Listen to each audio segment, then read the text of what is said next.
to nije to, znači, ja ću reći isto ovo, ja se izvinjajem ako starci gledaju, ja moram reći, nek halalu ovo što kaže po našem pravu muslimansku. Žena koja god ide sperma vani da je mokra češće puta posle odnosa, znači ne ide sperma u plod, vraća se nazad, ona može kod mene da dođe efektno trudnoća da se zadržava, jer je njoj učinjeno i napravljeno katancom zaključana sperma da curi vani.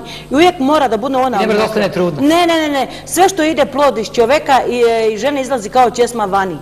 I take osobe imam. Ja imam osobe mnoge koji sam spasila vezu djece. Djeca se ne mogu kupiti jer se žene moraju izliječiti. Ne mogu ići u apoteku ili trgovinu da kupe. Ako zaista želu da ih imaju, ja sam rekla izjavu svoju prvu, na koga sam ja prvo radila, na svoju sestru sam radila, prvo na svoju sestru rođenu sam radila, 9 terapija, ne želim kriti, radila sam, moja sestra zanijela i nije samo sestra, ja sad imam njiha ko unučadi, nema u kakvom gradu i nema što sam ja ovo radila.